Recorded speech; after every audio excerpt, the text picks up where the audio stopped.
Assalamualaikum warahmatullahi wabarakatuh. Selamat pagi anak-anak semuanya. Selamat jumpa lagi di channel Bapak, yaitu channel Gado-Gado atau Acakadul. Ada channel belajarnya, ada mancingnya juga. Ya, nanti digabung satu di channel Bapak ini. Oke, baik. Hari ini kita akan melanjutkan belajar kita, pelajaran matematika, dengan sebuah bahasan yaitu hubungan antar garis. Jadi kemarin ada sedikit kendala sehingga tidak bisa membuat video pembelajaran. Jadi baru hari ini Bapak bisa melanjutkan untuk membuat video pembelajaran hubungan antar garis. Baik, tanpa menunggu lama lagi, kita akan langsung belajar ya. Kita belajar sama-sama, saling memberi masukan apabila ada sesuatu yang kurang pas dalam pemberian materi ya. Oke, baik anak-anak, ada beberapa hal di bab hubungan antar garis ini. Yang pertama adalah pengertian dari garis itu sendiri ya. Oke, judulnya adalah hubungan antar garis. Oke, sekarang kita akan belajar apa itu pengertian dari garis ya. Garis adalah kumpulan dari titik-titik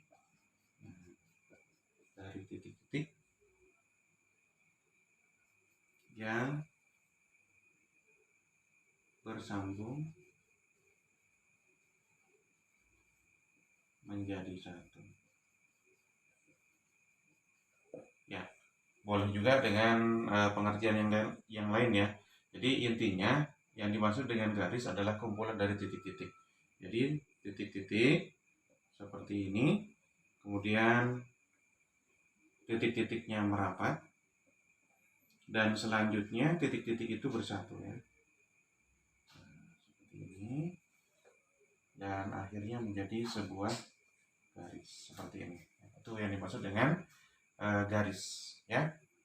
Baik, ada beberapa istilah dalam garis ini ya, istilah-istilah dalam garis atau macam-macam garis, dan ini juga harus kalian hafalkan dan pahami tentunya ya, macam-macam garis ini, karena dengan mengetahui macam-macam garis ini nanti kalian akan lebih memudahkan dalam menguasai materi ini ya. Baik, yang pertama istilah atau macam-macam dalam garis ini, yang pertama adalah garis lurus. Garis lurus. Apa itu garis lurus ya? Garis yang tidak ada batasnya ya, yang tidak ada awalnya dan tidak ada akhirnya ya. Garis lurus yaitu garis yang tidak ada awalnya dan tidak ada akhirnya. Jadi keduanya cirinya adalah ada tanda panah di kanan dan kirinya ya. Ini contohnya yang horizontal ya, seperti ini contohnya untuk garis lurus ya, untuk garis lurus. Oke, jadi garis lurus ini apabila diperpanjang itu tidak ada batasnya, itu namanya garis lurus ya. Jadi ciri khasnya adalah tidak ada awalnya, tidak ada akhirnya ya. Jadi ditandai dengan tanda panah ya, yang berarti bisa diperpanjang ya garis tersebut. Baik, itu yang pertama. Yang kedua adalah sinar garis. Sinar garis. Sinar garis ini adalah sinar yang memiliki awal tetapi tidak ada akhir ya. Awalnya itu dengan sebuah titik ya, sebuah titik. Namun untuk selanjutnya garisnya itu tidak berbatas sehingga ditandai dengan tanda panah seperti itu ya. Jadi bentuknya bisa seperti ini, bisa juga ke bawah, bisa ke atas dan sebagainya ya. Ini hanya contoh saja. Tapi intinya yang dimaksud dengan sinar garis adalah sebuah garis yang memiliki titik atau awal tapi tidak memiliki akhir. Ya, seperti itu. Berikutnya yang ketiga adalah segmen garis. Segmen garis. Segmen garis atau ruas garis. Ruas garis. Nah, segmen garis atau ruas garis ini adalah sebuah garis yang memiliki awal dan memiliki akhir. Jadi diawali oleh titik dan diakhiri dengan titik. Apabila ada dua titik seperti ini, kita tinggal sambungkan saja ya. Kita tinggal sambungkan saja titik tersebut. Jadi dia akan membentuk sebuah segmen garis atau ruas garis. Baik, yang keempat adalah istilah-istilah yang lain dalam garis-garis ini ya. Yang berikutnya adalah garis vertikal. Garis vertikal. Ya, garis vertikal ini adalah garis yang terhubung ya bagian atas ke bagian bawah atau dari atas ke bawah lah garisnya ya, seperti itu. Seperti ini. Nah, ini adalah yang dimaksud dengan garis vertikal ya, garis vertikal seperti itu. Oke, atau kata lainnya garis vertikal itu adalah garis tegak ya. Garis tegak. Jadi kalau kalian mendengar garis tegak, maka itu artinya sama dengan garis vertikal. Baik, yang kelima adalah garis horizontal. Horizontal ya. Garis horizontal atau disebut juga dengan garis mendatar. Jadi kalau kalian mendengar garis mendatar, maka itu artinya sama dengan garis horizontal. Seperti apa sih garisnya? Ya, garisnya dari kanan ke kiri ya, dari kanan ke kiri. Hampir sama dengan garis lurus seperti itu. Hanya dia bentuknya mendatar ya, dari kiri ke kanan. Berikutnya yang keenam macam garisnya atau istilah-istilah dalam hubungan antar garis ini adalah garis diagonal. Ya, diagonal. Ya, dan garis diagonal ini adalah garis yang biasanya terletak dari kanan atas ke kiri bawah atau dari kiri atas ke kanan bawah. Ya, atau bisa juga kita sebut sebagai garis miring ya, garis miring. Garisnya seperti apa? Garisnya ya seperti yang sudah Bapak sebutkan tadi ya, dari kanan atas ke kiri bawah atau dari kiri atas ke kanan bawah. Ini lurus ya, ceritanya lurus lah seperti itu. Oke, ini adalah macam-macam garis atau istilah-istilah yang ada dalam materi hubungan antar garis. Nah, oke. Bapak yakin kalian bisa memahami. Ini hanya hafalan saja dan pengertian saja. Hanya cukup dimengerti saja. Insya Allah kalian bisa menguasai materinya. Oke. Baik. Selanjutnya kita akan lanjutkan ke hubungan antar hubungan dua garis ya, dua garis. Nanti ada beberapa juga istilah ya yang perlu kalian pahami.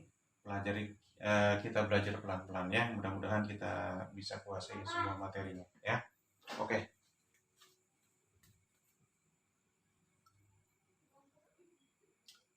Anak-anak sekalian, kita lanjutkan ya pelajaran kita di materi hubungan antar garis.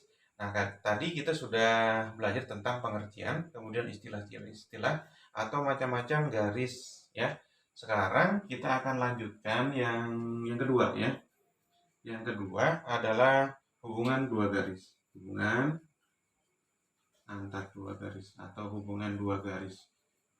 Nah, hubungan dua garis ini ada tiga istilah, ada tiga hal yang kalian pelajari ya untuk hubungan antar dua garis ini. Yang pertama adalah garis sejajar. Ya, garis sejajar. Ya, garis sejajar. Garis sejajar itu seperti apa ya? Jadi garis sejajar itu adalah garis ya, dua buah garis, minimal dua buah garis ya yang terletak dengan jarak yang sama. Jikapun diperpanjang, maka garis tersebut tidak akan bertemu ya. Oke. Jadi contohnya untuk garis sejajar ini bentuknya juga macam-macam ya. Yang penting minimal dua garis ya. Bisa bentuknya horizontal seperti ini. Nah, seperti ini. Jadi jarak ini ya, jarak ini itu tetap ya, walaupun diperpanjang dia jaraknya tetap ya, jaraknya tetap. Oke. Yang bentuk yang lain juga bisa seperti ini. Ya, bentuknya diagonal dan jaraknya juga tetap ya, tetap jaraknya. Kemudian bisa juga bentuknya vertikal. Bentuknya vertikal juga boleh. Jadi minimal dua garis ya, 3 garis juga boleh ya, 4 garis dan seterusnya juga boleh. Tapi minimal 2 garis. Namanya juga hubungan 2 garis ya. Oke, baik. Itu untuk garis sejajar. Oke. Yang kedua untuk hubungan 2 garis ini, yang kedua adalah garis berpotongan. Garis berpotongan. Nah, garis berpotongan ini biasanya bentuknya diagonal ketemu dengan diagonal, tapi tidak mesti juga harus diagonal ketemu dengan diagonal ya. Ada juga vertikal ketemu dengan diagonal juga boleh. Ini contohnya untuk garis berpotongan ya. Garis berpotongan misalnya garis A, misalnya kita kasih nama garis A, kemudian bersilangan atau berpotongan dengan garis B. Ini juga boleh dikasih nama ya, boleh AB, ini CD, misalnya ini misalnya EF, juga boleh seperti itu ya. Ini AB, misalnya ada juga garisnya satunya vertikal, misalnya garis K, kemudian satunya diagonal, juga boleh misalnya L, seperti ini ya. Nah, jadi bentuknya untuk yang berpotongan ini boleh seperti apa saja, tergantung saja nanti dia akan bertemu di satu titik ya. Jadi dia akan bertemu dalam satu titik, misalnya ini O, ini ketemu di titik M, misalnya seperti itu ya. Ini untuk garis berpotongan, paham ya kira-kira ya. Ada 2 buah garis atau 3 juga bisa ya, dia berpotongan di satu titik ya. Kalau garisnya 3 ya di 2 titik seperti itu. Baik, itu yang kedua. Baik, kita akan lanjutkan yang ketiga. Yang ketiga hubungan antar 2 garis ini, yang ketiga adalah garis berhimpit. Berhimpit atau berhimpit. Nah, garis berhimpit ini ada 2 buah garis ya yang terletak dalam satu tempat ya, satu letak ya, tapi tetap minimal 2 garis. Misalnya nih, satu garis A kemudian berhimpit dengan garis B. Nah, seperti ini. Dia berhimpit seperti itu.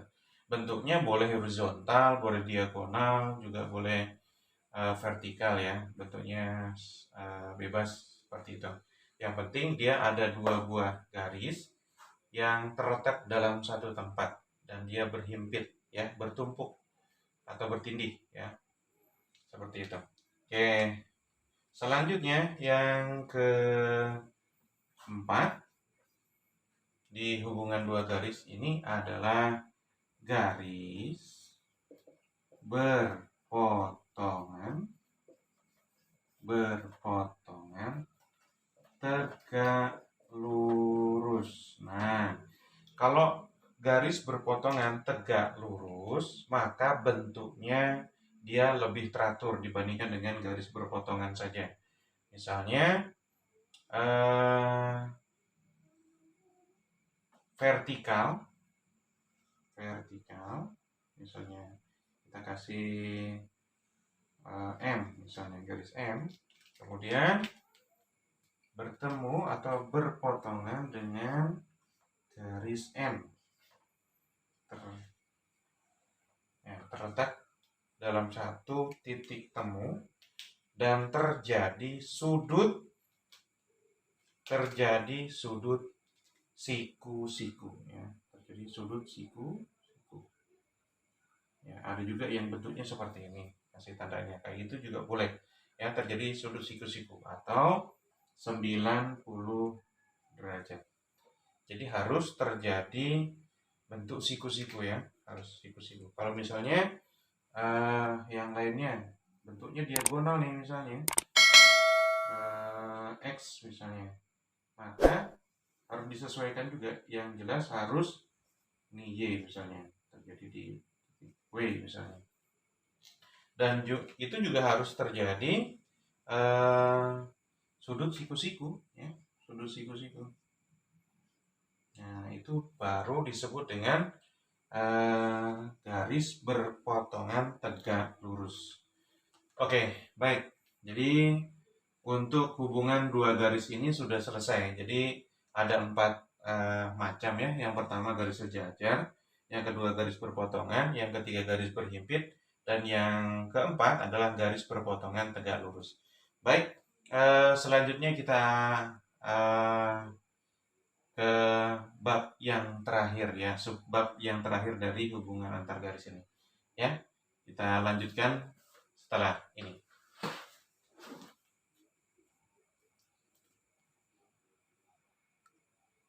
Oke, anak-anak, tadi kita sudah belajar tentang hubungan dua garis, ya. Selanjutnya subbab yang terakhir dari hubungan antar garis atau bab hubungan antar garis ini adalah sudut yang terjadi jika dua garis sejajar dipotong oleh sebuah garis, ya.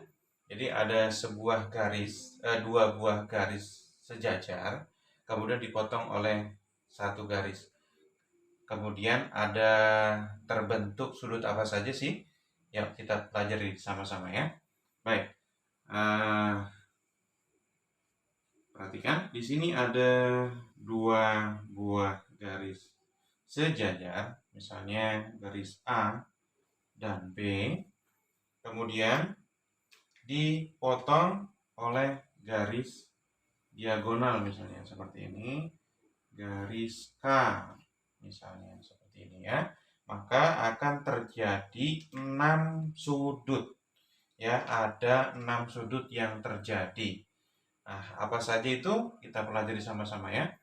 Nah, biasanya bentuknya macam-macam, ya. Ada yang pakai angka, ada juga yang pakai huruf, ya. Ada yang pakai angka, ada juga yang pakai huruf. Oke, baik. Ini katakanlah kelompok P, di sini kelompok Q, ya. Nah, baik. Di sini dua buah garis sejajar dipotong oleh sebuah garis diagonal, biasanya disebut dengan garis transversal.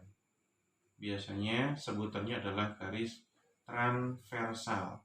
Nah, maka akan terjadi 6 sudut, ya, 6 jenis sudut, ya. Untuk bentuknya yang seperti ini itu macam-macam, ya. Ada juga yang garis sejajarnya dia bentuknya diagonal, kemudian dipotong oleh garis diagonal gini, ya. Ada juga yang seperti ini bentuknya, kemudian dipotong garis horizontal juga bisa, ya. Jadi macam-macam, tapi intinya kalian paham. Setelah kalian paham biar bentuknya seperti apa, kalian akan menguasai dan kalian pasti akan tahu itu sudut apa, ya, itu sudut apa. Baik, sekarang kita akan lanjutkan, ya. Sudut apa saja yang terjadi? Sudut yang pertama, ya. Sudut yang pertama adalah sudut sehadap. Sudut sehadap. Apa sih yang dimaksud dengan sehadap ini? sudut yang hadapnya sama. Yang namanya sehadap berarti sudut hadapnya sama. Ya, contoh. Dibiasakan kita mulainya dari yang kecil ya, jadi lebih mudah. Tidak beracak ya, berurutan. Nah, contohnya sudut satu ini. Sudut satu ini ternyata dia menghadapnya ke sana. Sekarang kalian bisa lihat kira-kira sudut yang sama-sama hadapnya ke sana itu sudut berapa? Ya, sudut satu berarti pasangannya dengan sudut berapa kira-kira? Kalian tahu? Pasti tahu. Berapa? Pasti 5 dong. Dia sama-sama menghadap ke sana ternyata. Jadi yang sudut yang sama menghadapnya berarti adalah sudut 5. Jadi pasangannya adalah sudut 5. Kemudian kalau sudut 2 berarti pasangannya dengan sudut 6. Kemudian sudut 3 pasangannya dengan sudut 7. Sudut 4 pasangannya dengan sudut 8. Oke. Ya, jadi ada 4 pasang sudut yang sehadap. Ya, 4 pasang sudut yang sehadap. Dan sudut sehadap ini, ingat ya, sudut sehadap ini besar sudutnya ya, besar sudutnya sama. Ingatin ya. Jadi kalau sehadap kalian gak usah ngitung. Kalau sudah tahu berarti yang sehadap itu sama. Oke? Dan perlu Bapak sampaikan untuk garis lurus atau sudut lurus itu besarnya adalah 180 derajat. Ya, 180 derajat. Baik, sudah paham ya sudut sehadap ya? Sudut sehadap berarti sudutnya sama-sama menghadap kemana? Ya. Dan besarnya ingat sudutnya ada sama ya. Besar sudutnya sama. Oke, sudah paham ya? Kalau sudah paham, Bapak lanjut ke bentuk sudut yang berikutnya. Oke.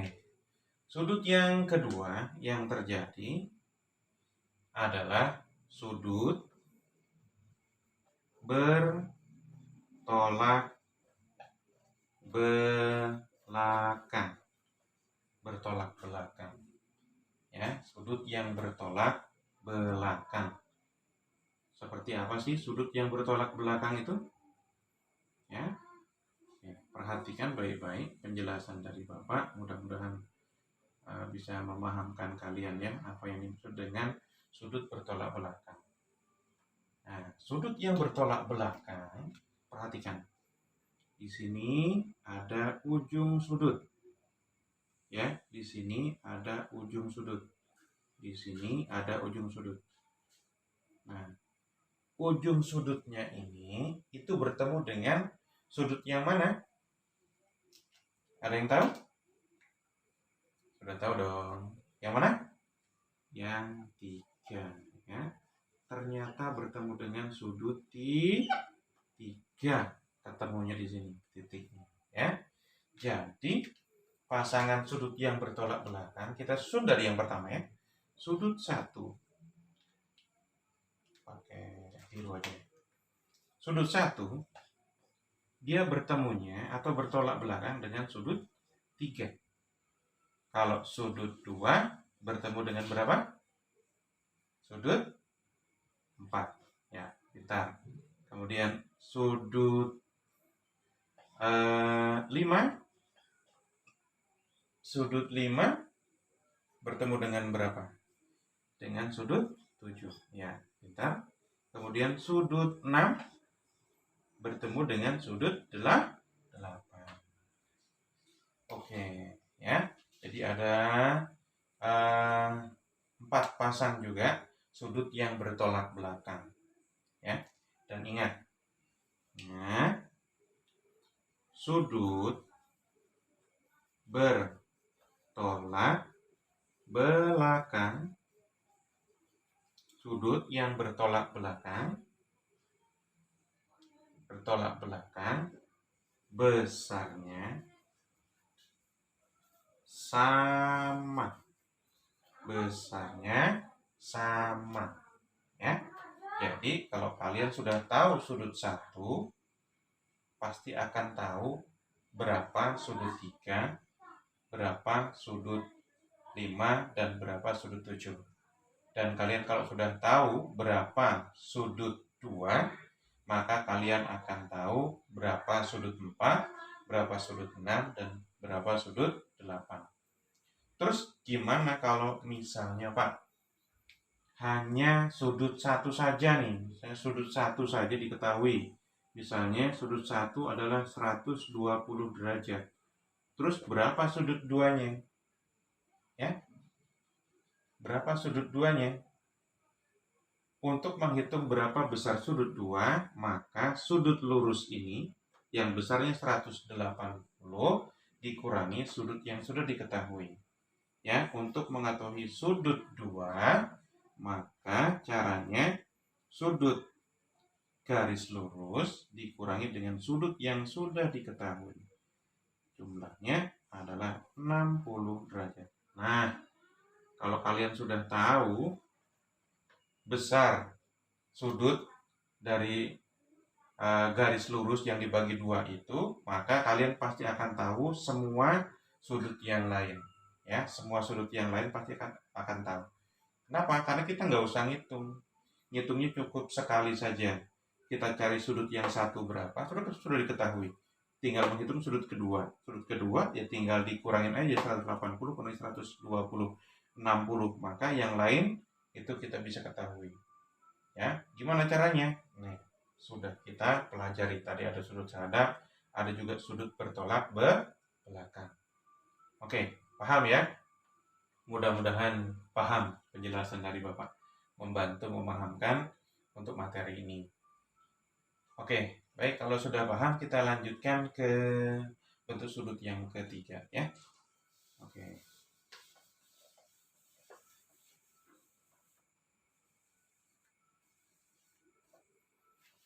Baik, selanjutnya kita akan belajar sudut yang terjadi yang ketiga. Yang ketiga itu apa sih sudutnya? Yang pertama, yang ketiga adalah sudut dalam sepihak. Sudut dalam sepihak.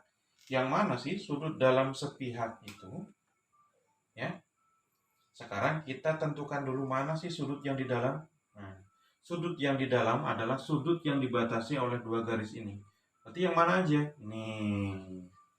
Jadi hanya sudut ini saja, ya. Sudut dalam itu hanya ini saja. Oke, hanya ini saja sudut dalam. Ya. Nah, kemudian sudut dalam sudah kita ketahui kata kuncinya. Kemudian kata kunci yang kedua adalah sepihak. Sepihak itu yang mana sih? Yang dimaksud dengan sepihak itu? Yang dimaksud dengan sepihak adalah batas dari garis transversal ini. Ya, ada sebelah kanan, ada sebelah kiri. Nah, ingat ya, sepihak itu yang sebelah kanan atau sebelah kiri. Oke? Sepihak itu yang sebelah kanan dan sebelah kiri. Yang di dalam ini, yang di dalam itu berarti dibatasi oleh 2 garisnya itu, ya. Oke. Garis yang ada dari sudut dalam sepihak itu apa? Kita urut dari yang paling kecil ya. Diusahakan seperti itu. Sudut 3 ternyata pasangannya yang sepihak sama-sama di dalam adalah sudut 6. Kita. Kemudian sudut 4 berarti pasangannya ya sudut 5. Oke, hanya ada 2 pasang ya. Yang ini dan yang ini. Ini pihak kanan, ini pihak kiri, sama-sama di dalam. Oke. Udah paham ya? Sudut dalam sepihak. Nah, sudut dalam sepihak ini ya, sudut dalam sepihak ini besar sudutnya 180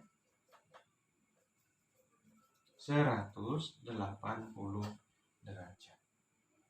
180 derajat. Oke? Baik. Kita lanjutkan ya. Kalau sudah paham, kita lanjutkan. Nah, yang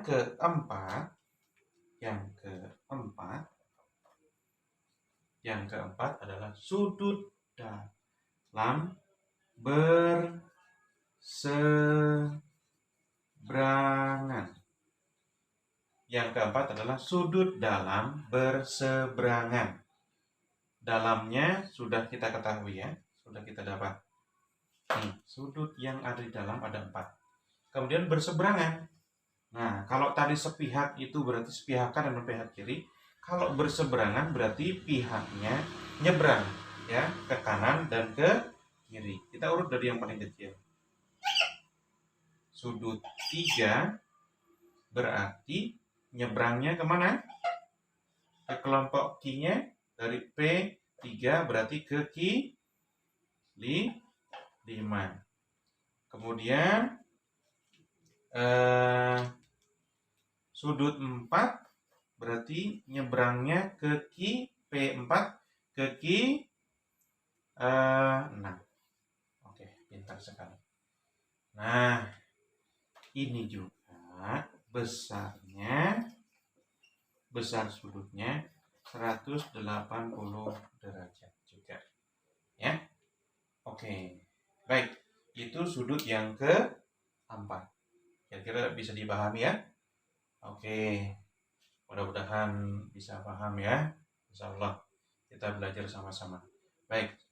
Berikutnya yang kelima. Yang kelima adalah sudut luar sepihak. Sudut luar sepihak. Sudut luar yang mana? Nah, ini sudut yang luar. Nah, ini sudut luar. Tuh, sudut luar ya. Berarti enggak di dalam ya. Kita ngurusin yang di luar sekarang. Di luar, oke, sudah kita ketahui yang di luar. Sekarang sepihak. Sepihak. Tadi yang mana sepihak? Pihak kanan, pihak kiri. Batasnya mana? Garis transversal. Sekarang kita urut dari yang sudut paling kecil. Sudut 1. Sepihaknya berarti dengan sudut 8. Sudut 2 dengan sudut berapa? Dengan sudut 7. Oke. Pintar sekali. Baik. Besarnya berapa sih? Yang terjadi sepasang dari sudut luar itu ya. Ternyata yang terjadi sudutnya 180 derajat juga. Ya. Oke. Itu yang kelima. Oke, bisa dipahami ya? Insyaallah bisa dipahami ya. Kita belajar sama-sama. Baik. Kita lanjut ke sudut yang terakhir. Ya, ketika 2 buah garis dipotong oleh 1 garis ya, maka akan terjadi 6 sudut. Nah, ini yang ke-6 ya. Yang ke-6 sudut luar berseberangan. Oke, sekarang kita tentukan dulu sudut luar. Oke, ini sudut luar. Sudah kita bulatin dengan warna hitam. Sudut luar. Kemudian berseberangan. Yang mana sih berseberangan? Ya, kalau tadi sepihak, pihak kanan dan pihak kiri, sekarang berseberangan. Berarti dari kelompoknya P nyebrang ke kelompok Q, tapi ngelewatin garis transversal. Ya, ada sudut apa aja? 1, ternyata nyebrangnya ke sudut 7. 2, sudut 2 nyebrangnya ke sudut 8. Ya, oke, nyebrang ya, 1 ke 7, 2 ke 8. Oke, baik. Dan besarnya berapa? Besarnya ternyata terjadi sudut 180 derajat ya. Oke, baik. Anak-anak sekalian, ini adalah akhir dari materi di bab hubungan antar garis ya, hubungan antar garis. Nanti kalau misalnya ada yang kesalahan misalnya atau ada kesalahan nanti Bapak perbaikin ya, atau mohon masukannya apabila ada kekurangan dalam penyampaian materi ini, dan mudah-mudahan ada manfaatnya untuk kalian dan kita semua untuk belajar sama-sama. Oke, baik, tetap belajar, tetap jaga kesehatan, dan jangan lupa jaga iman, dan jaga aman. Oke, selamat pagi dan salam sejahtera. Assalamualaikum warahmatullahi wabarakatuh.